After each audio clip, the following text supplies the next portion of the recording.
ఈ new year వేడుకలు ఒక్కో దేశంలో ఒక్కో విధంగా సెలబ్రేషన్ చేసుకుంటారు. వాటి గురించి ఇప్పుడు ఈ వీడియోలో మనం తెలుసుకుందాం. న్యూ ఇయర్ రోజున డెన్మార్క్ దేశంలో పింగాణి పాత్రను గది తలుపులకు విసిరేస్తారు. అవి పగిలి ఎన్ని ముక్కలైతే కొత్త ఏడాది అంత అదృష్టం కలుస్తుందని వారి నమ్మకం.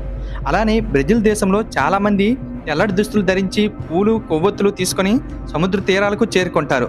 సాగర దేవతకు వీటిని సమర్పించడం వల్ల ఏడాదంతా మంచి జరుగుతుంది అక్కడ వారి నమ్మకం. అలానే కొలంబియా దేశంలో ఖాళీ సూట్ కేసులతో రోడ్లపై తిరుగుతారు. ఇలా చేస్తే ఏడాదంతా పర్యటన చేస్తామని వారు నమ్ముతారు. ఇక స్పెయిన్ దేశంలో డిసెంబర్ 31వ తేదీన సరిగ్గా 12 గంటలకు 12 ద్రాక్ష పళ్ళు తింటారు.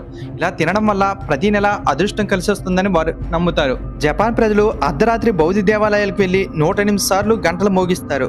ఇక రష్యాలో అయితే కాగితంపై న్యూ ఇయర్ విషెస్ రాసి దాన్ని కాల్చి ఆ పొడిని షాంపెయిన్ లో కలుపుకొని తాగుతారు. ఇక జర్మనీ, ఇంగ్లాండ్ దేశాల్లో తమకు చాలా ఇష్టమైన వ్యక్తికి ముద్దు పెట్టి వారికి తొలి శుభాకాంక్షలు చెప్తారు. అలా చెప్తే వారితో ఈ సంవత్సరం అంతా హ్యాపీగా ఉంటామని వారు నమ్ముతారు. అయితే మన ఇండియాలో న్యూ ఇయర్ సెలబ్రేషన్స్ మీరు ఏ విధంగా జరుపుకున్నారో కామెంట్ చేయండి. ఇలాంటి మరిన్ని ఇంట్రెస్టింగ్ వీడియోస్ కోసం మన ఛానల్ని లైక్ చేసి సబ్స్క్రైబ్ చేసుకోండి. Okay, thank you.